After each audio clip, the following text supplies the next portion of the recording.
Darlene Levecque is co-founder and executive director of Nation Rising, a non-partisan political advocacy group lobbying the federal government to shift subsidies away from animal agriculture and towards a plant-based food system for the benefit of the people, the planet, and all animals too. Darlene holds an honors Bachelor of Science degree in languages from Laurentian University and has experience in human resources and project management. Darlene has volunteered for over 15 years with several Canadian dog rescue organizations, devoting her time to fundraising and fostering special needs dogs. Darlene has also earned a certificate in plant-based nutrition. She loves to cook and garden and advocate for animals. And thank you for taking the time today, Darlene. My pleasure, Janine. Thank you for allowing me to talk about Nation Rising. I'm excited to hear about the work that you're doing. It's very important. But first, I'd like to know a little bit more about you. When did you find the vegan pathway? Actually, I was vegetarian for vegetarian for 40 years.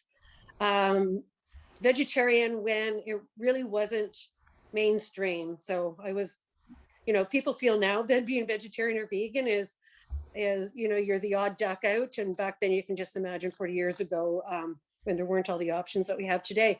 But wasn't until actually social media in 2007 that I decided I wanted to become vegan.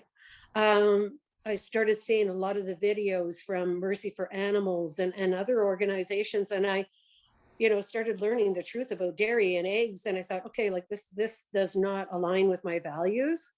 So it actually took me a while. Unfortunately, I'd be a lot prouder of myself if I could say, the switch went off right away, but it didn't. But anyways, I'm glad I made the decision. And I have to say it is much easier now to be lead a plant-based diet and a vegan lifestyle than it was even, say, 14 years ago. So it's definitely something that I advocate for all people to try, for sure. Yeah, I was vegetarian for 10 years myself, and it's a common story when I talk to people. It's common that, some people, they just make the switch. They see it right away and they switch to vegan, and then others of us, it takes some time. What do you say to vegetarians? What can we say to them to encourage them? Because they sort of feel like they're already doing something really important, but it's not until we get to vegan that we realize, oh my gosh, we were part of that. Yeah, it can be a tough conversation. It's interesting because for me, giving up milk was very easy. Eggs, anything like that was very, very easy. It was the cheese, and that's the thing that I find with most people. So, you know, I like talking about like how I did it, and I actually had to do mental imagery. And so I would, if I was thinking about, oh, cheese, oh, I love cheese, I want to have a piece of cheese. I just put into my mind a picture of a cow and a baby cow and a calf. And that worked for me because it was, that's against my values, consuming an animal, their body. So why would I consume, their secretions and products made from that? So mental imagery really, really helped me a lot. So I encourage others, to really sit down and reflect and think about, so when I'm eating that cheese or when I'm drinking that milk, does that really align to my values where I don't want to consume animals? Right on. And the certificate in plant-based nutrition, when did you achieve that, and did that sort of shift you to more towards whole food plant-based? I did that in 2000. I completed that in 2019. So actually, it's been over 2 years. And it was always something that was of interest to me, and I thought it would help me as well in talking to people about the benefits of a plant-based diet, to have more of the science behind it.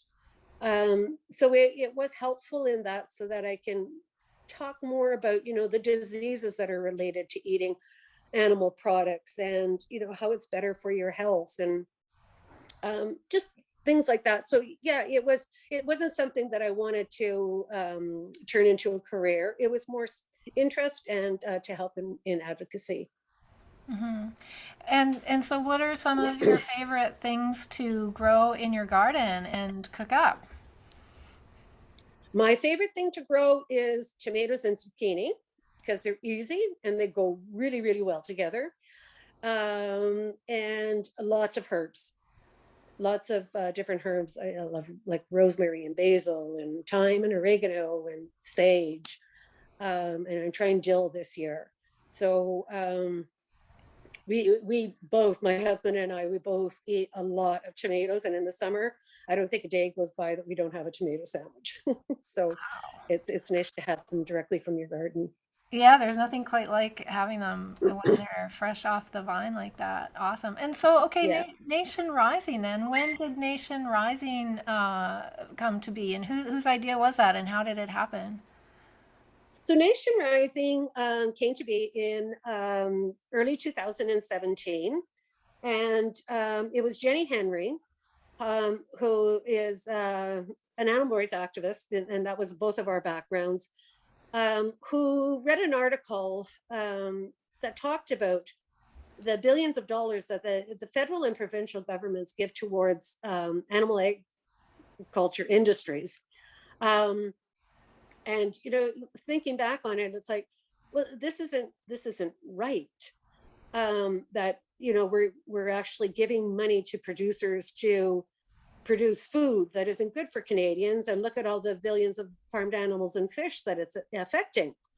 So she approached a few people, and wanted to get an organization underway, and went to someone that I knew in the Southern Ontario area. And because it was intended to be like a lobbying type of organization, he said, hey, I know somebody in Ottawa, and we need somebody in Ottawa if we're going to be successful. So he approached me, and I said, I would absolutely love to do this. At the time, I was a organizer with Animal Save Movement, and was running a couple of chapters, Save Movement chapters, here in Ottawa.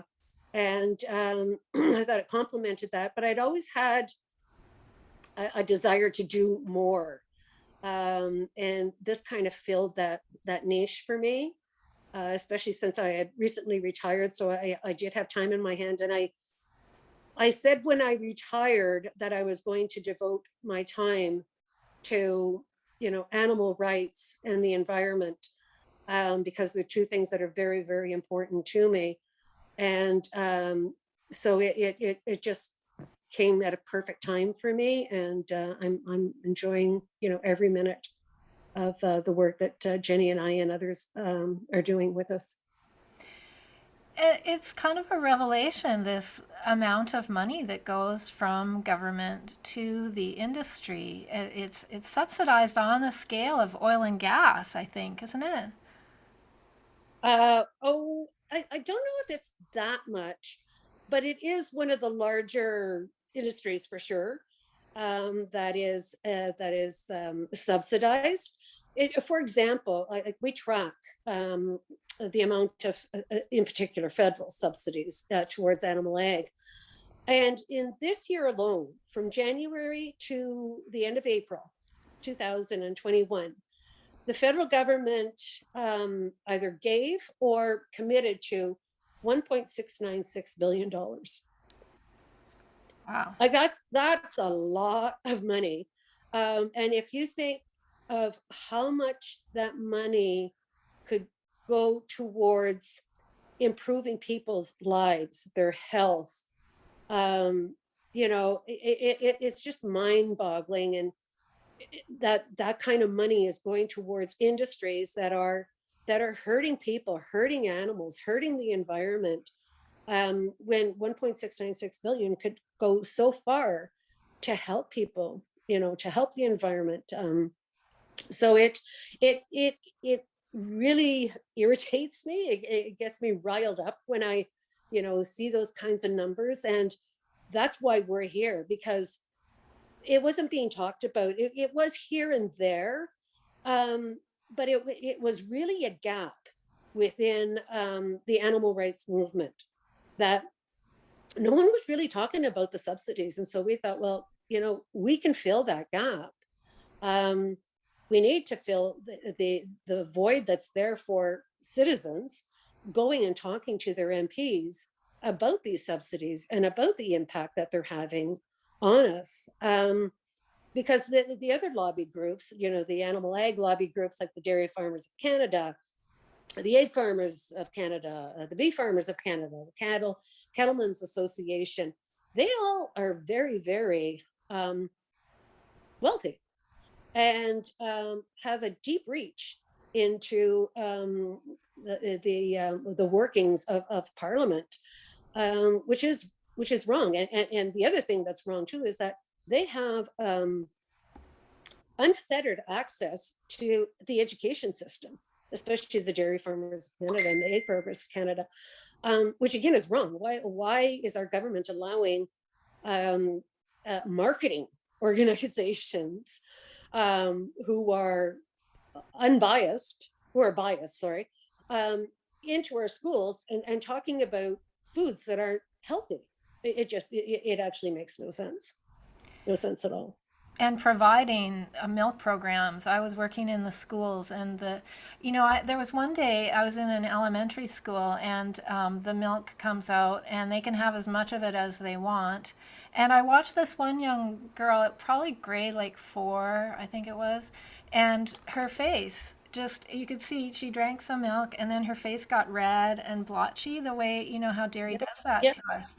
And Yep. of course, I couldn't say anything. I mean, there's nothing I can do at that point unless I want to lose my job, and then she went and got a second carton of milk. And I just thought, oh man, why, if they're going to invest in milk in schools, they should also invest in oat milk in schools. And we know there's lactose intolerance. And yeah, so okay, so how did this start? Like, where did this come from? Who are these lobbying people? Why did these subsidies ever start in the first place? Do we know that? Um, from what I know, that these subsidies and the whole concept of like supply management started in the 60s, really 60s, 70s. And again, it comes down to marketing, profit, capitalism. Um, you know, it's mind-boggling, like I said earlier. I think it just slowly just kept getting bigger and bigger and bigger. Um, and as our population grew, and as the marketers of these products got wealthier, they were able to do more marketing and create this impression that people need eggs, that they need milk, that you can only get your protein through animal-based proteins. It's similar, when you look at the marketing for cigarettes and for liquor. There are so many similarities between those three industries. They are products that are not good for people. They're not good for the environment. They're not good for our health. And yet, they are some of the wealthiest lobbyists that are out there. And it wasn't, until I like making the parallel, especially with cigarettes, because you had in the 50s and 60s physicians saying that it was good to smoke.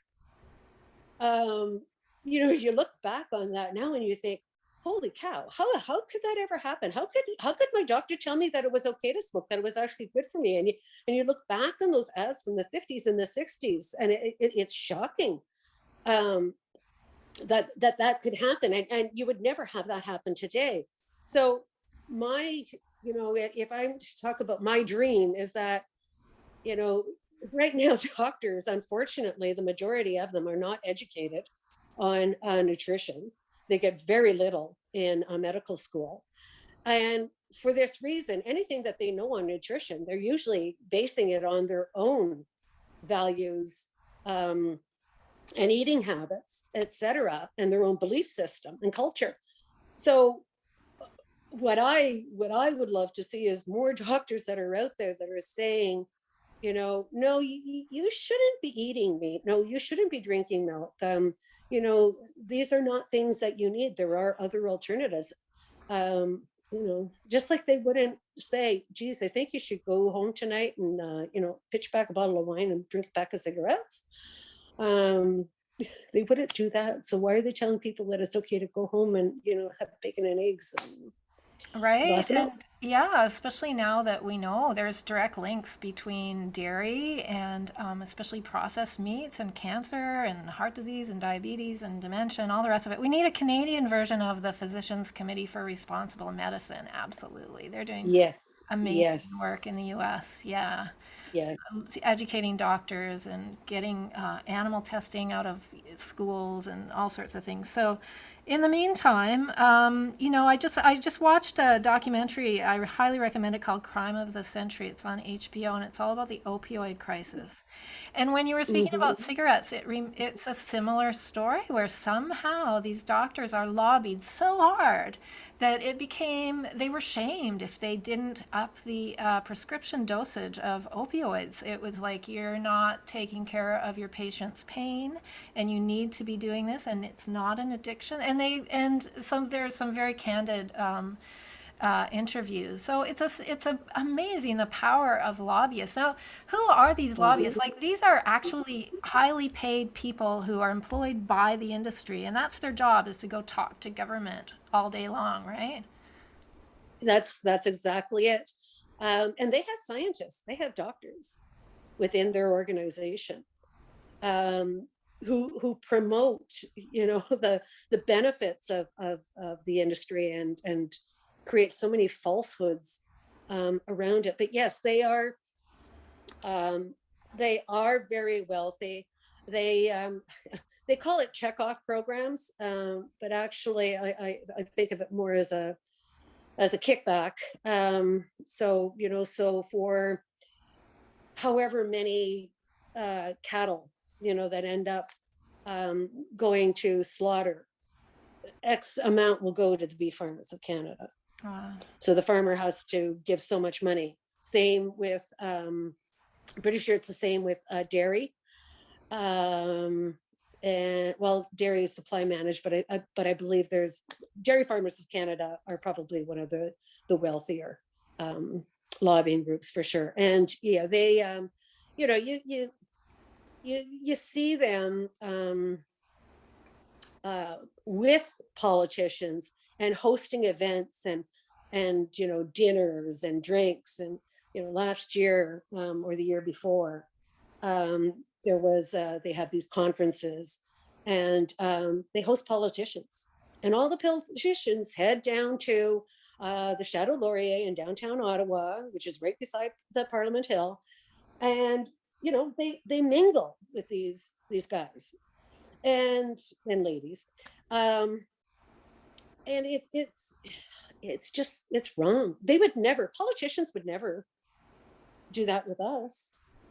So there there's something inherently wrong with lobbying of these big organizations, because we have to fight tooth and nail to get meetings with MPs. And I do know that there are MPs out there that will not meet with lobbyists, and kudos to them, because many of them have said in meetings that I've had with them, no, I will not meet with lobbyists. Um, but there's a relationship there. It's been built over years, and it's going to take years to dismantle it. well, and I'm willing to bet that if we had the kind of money that those lobbyists did, and we could throw the same kind of parties, they'd come to our parties. And so I think Nation Rising, a big part of the work that you're doing is helping people to understand that we can create these relationships, or some degree of relationship with our elected officials. That You know, a democracy is more than just going to a ballot box every few years. It's about maintaining contact with these people. You know, there's no individual in the world that I agree 100% with everything on. There's nobody I would trust to just say, okay, here's my vote, go do whatever you want for the next 4 years. I trust you. Like, why? It's Yeah, amazing that we do that, right? And so, yeah. how do you approach helping people learn how to the confidence to develop that kind of relationship with it, who are actually our employees, right? We pay their salaries. And you know what? It's interesting because that's the key message that I start with, is that this is your right. It's not, they're not working, they're working for us. We're not working for them. We're paying them. It's their duty and obligation. And it's actually in their mandate, MP's mandate, that they are to meet with their constituents and build relationships with their constituents. And yet they have the gall, some of them. And I don't want to sound like I have no respect for MPs, because there are so many that are doing fabulous work, and are moving forward, and that I really have a great respect for, whether they be vegan or not. But then there are ones who just refuse to meet with their constituents. So and when they tell me this, like, I get really upset, because I have to go back and say, no, this is your right. Like, just keep going at it. And usually they are successful. So this year especially, the last time we had a larger lobbying campaign, we equipped them with the documents, with talk notes, with everything that they need. We'll give them coaching before, etc. This year, we actually did a webinar online, to show people how to do lobbying, how to prepare themselves, how to go in with confidence, how to speak, to an MP. And actually, what I did, which I found was very helpful, is that I probably attended 80 to 90% of the meetings, with them. And that was really an eye opener for me. Number one, because I got to meet so many MPs. And like I said, there's a lot of really, really good MPs out there. But it also allowed me the opportunity to see where we had gaps in equipping people to go out and have these meetings. So it was, we've learned from that. And I also got a lot of satisfaction in seeing that people felt good about that opportunity, and really proud of the fact that, hey, you know what, I just met with my MP. And ironically, just before I got on this call, I sent a message to all the supporters who did have meetings with their MP earlier this year, and said, you know what, now is a really good time for you all to, take out your laptop or your phone or whatever, and send another letter, or note to your MP, saying, hey, we met a few months ago, we talked about this, and I just want to remind you, and talk about the 1.696 billion that's been handed out since earlier this year. So we've got a lot of work on our hands, for sure, to get people to have that confidence.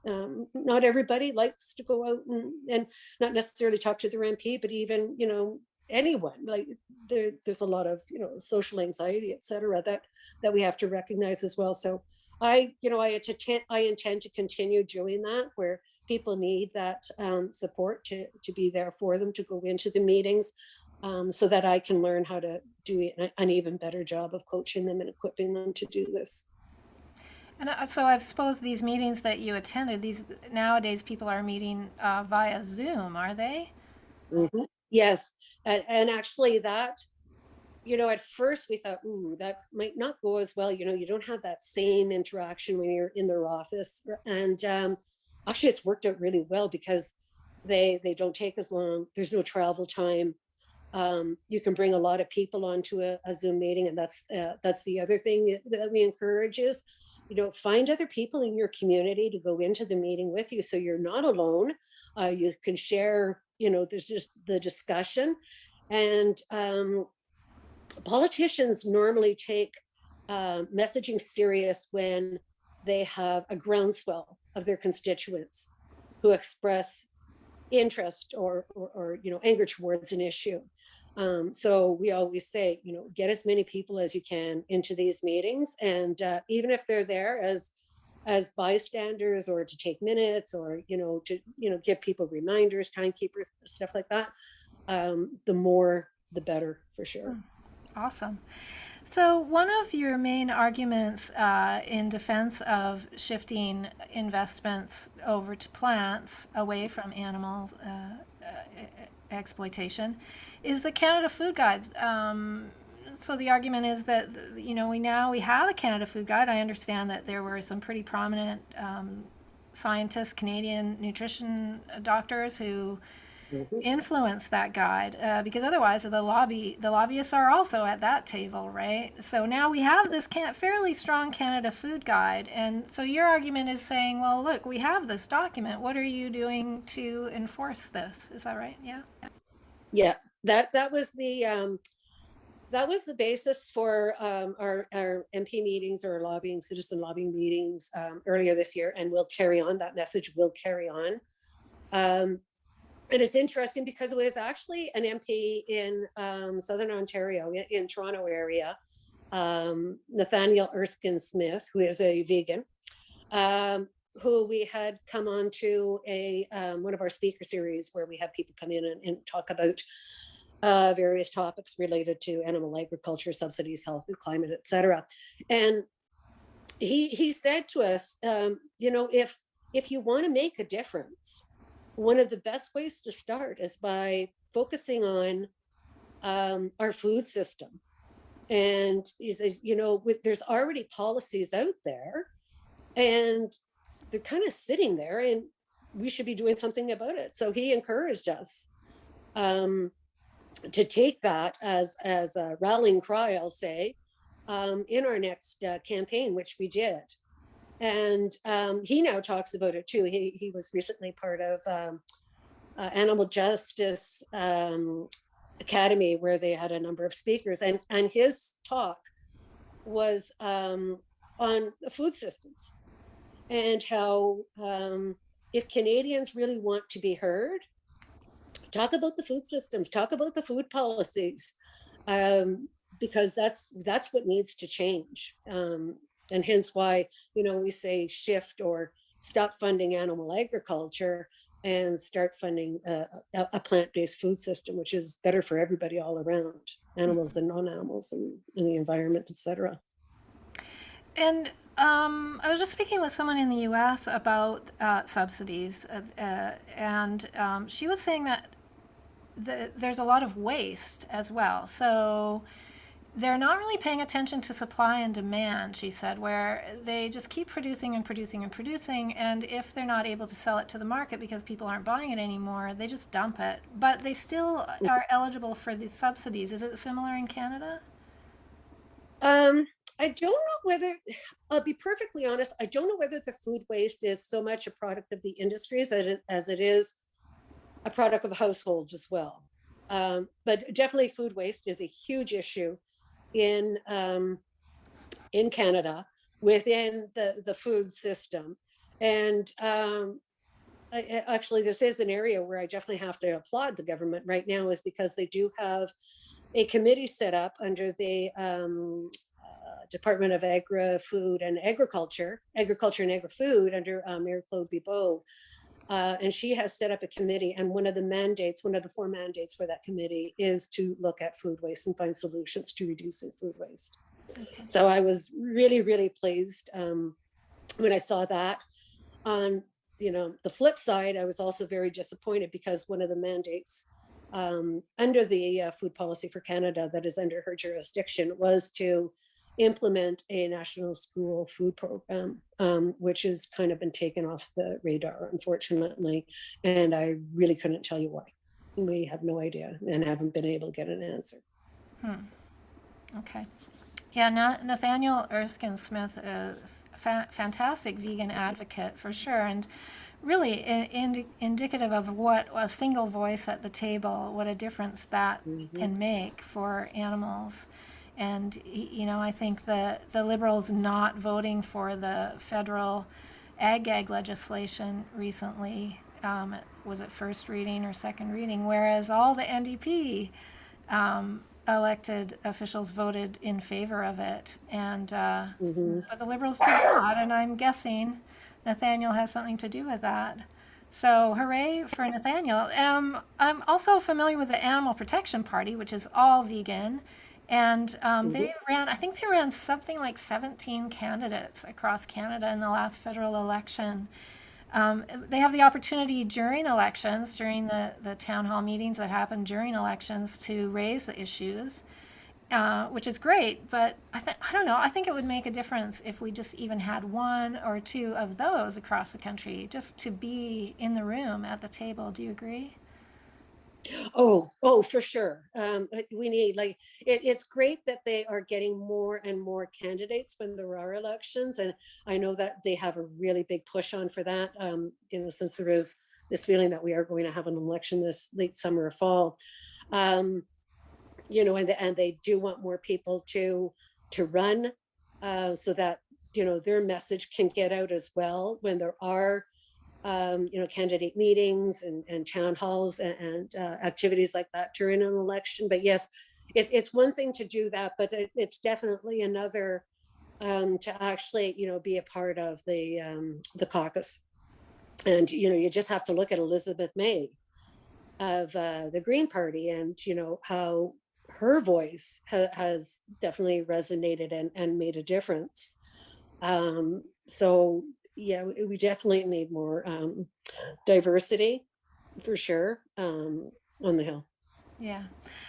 So, looking at the transition, then I remember hearing last spring when COVID first started happening, the prime minister announced a major investment in some plant-based, I think it was legume production in the prairies Hmm. somewhere. Hmm. So, so is that the kind of shifting that you're talking about? Like, what would this transition look like? Does Nation Rising have a vision for how to shift these subsidies and where and how that would be played out? Then it's complicated to summarize.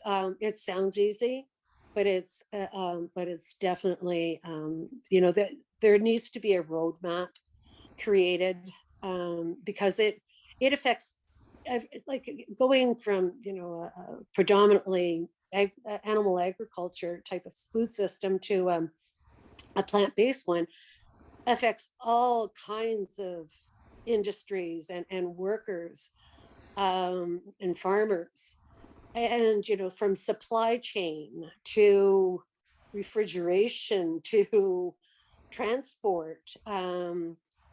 So it's I wish I could say it's something that is fairly simple, but we need more organizations who are advocating and lobbying for it.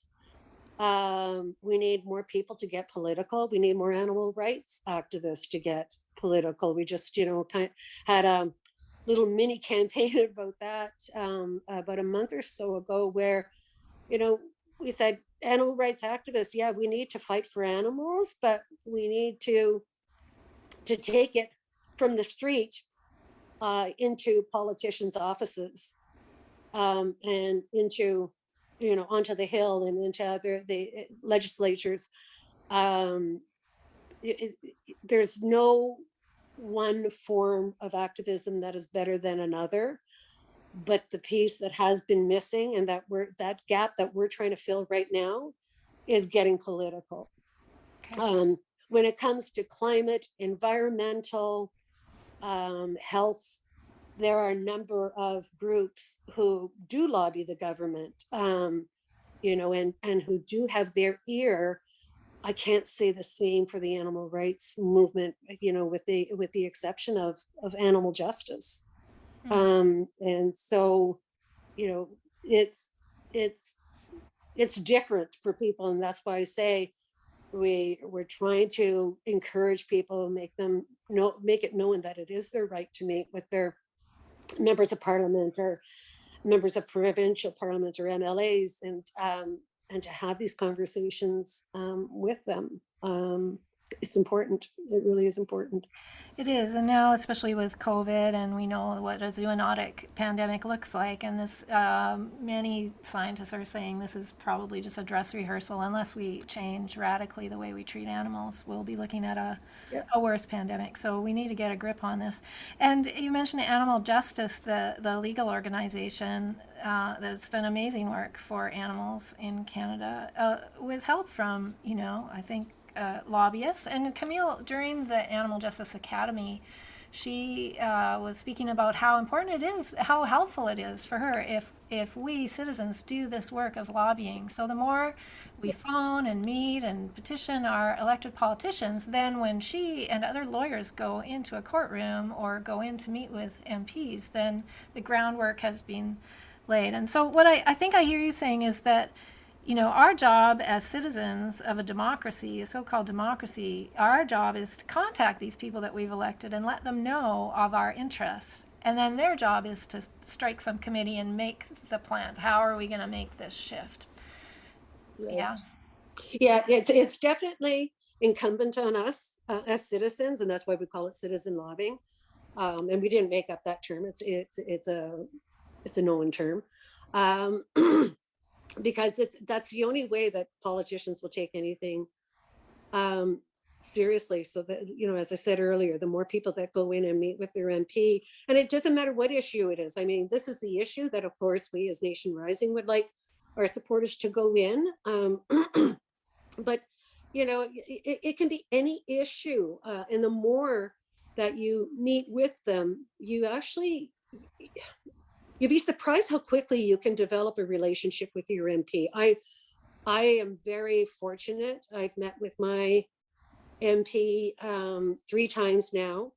I have an extremely good relationship with her. She always gets back to me. She's actually, emailed me and said, Darlene, I think you'd be interested in this. She's actually started going plant-based, which is even more incredible. And it didn't take much and it didn't take long. Cool. It's just, being respectful, acknowledging, they're people too. They get up in the morning, just like us, want their cup of coffee, cup of tea, whatever. See, they're not any different than us. They have a role to fill. And we sometimes have to edge them on and nudge them on, and say, this is something you should take seriously. It's important to me and I'm your constituent and you should take this seriously. Right. So yeah, it's rewarding, it really is.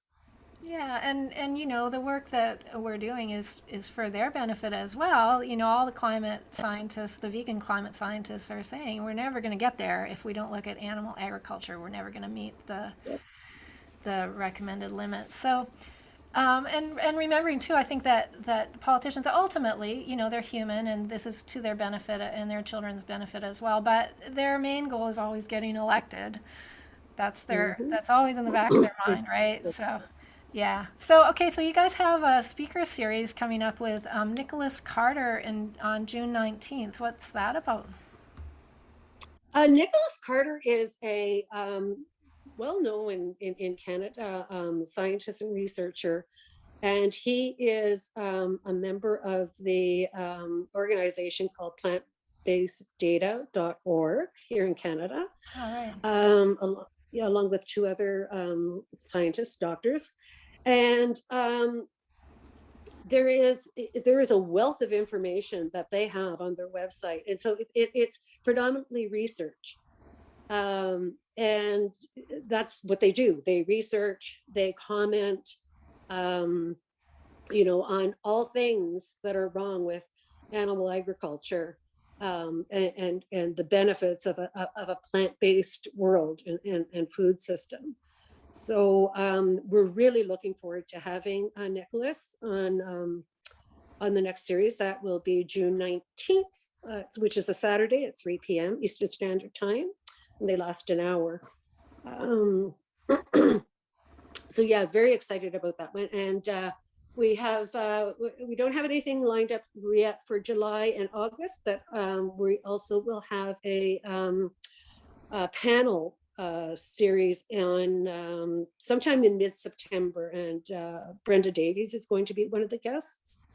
And there's a few others that we're approaching as well to be part of that panel discussion on the merits of, again, a plant-based food system, a plant-based diet. Okay, so the website is nationrising.ca, and you've got a whole lobby kit there for people, Yes. a guideline. And then can people contact you to get more specific information, or if they feel they Yes. want you to come to the meeting as well, or something like that? Yeah. Actually, yeah. They just have to send us a message, or most often they through Facebook or Instagram or whatever, they'll message people will message us. So they can message me directly. Many people do that as well, as they start to get to know the people behind Nation Rising. And for sure, we're actually going to be updating the lobbying kit with our next campaign. We've got some exciting things happening within the next few weeks, which I can't share right now, but we're really excited about a next step that we're taking in the next couple of weeks, and we will have another campaign going. So our documents will be updated to reflect that. Awesome. Okay. Well, it's ongoing work there for sure. And so, is there anything else, Darlene, that you want to leave us with today? No, well, yeah, the last the ask that I have is that, as I said over and over and over again here, is I encourage people to recognize their ability and their duty and right to meet with their elected politicians at all levels. We focus at the federal level, but that could be your MP, your MPP, your councillor, to talk about issues that are important to them. And maybe this isn't the subject for you right now. So if there's something else that is really near and dear to your heart, go in and talk about that, so you start to build that relationship with them. And then, as you build that, then you can say, okay, I'm more comfortable now to maybe talk about this. So it's the first step is, writing to them, getting to know them, then, meeting them on Zoom about an issue that's important to them, and just keep building that relationship. They're not perfect. Nobody's perfect. And some you're going to connect with and some you're not going to connect with. And, but it is, like I said, very gratifying when you can build a relationship with your MP or Right. any elected official for that matter.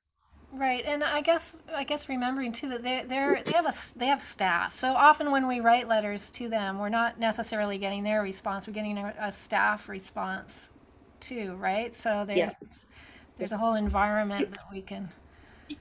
You definitely want to get to know their staff. So that's, one of the other first things that I learned very, very quickly for my MP is, as well as for other MPs, is get to know their staff, who they are, get their email, the contact information, because they will be your guide to get into meeting and keeping you apprised of things that maybe are going on that will be of interest to you. So for sure, get to know their staff Awesome. well. Awesome. Okay, well, there's no reason to be bored in this last phases, hopefully, of social isolation. We can find a No, good project here with this. All right.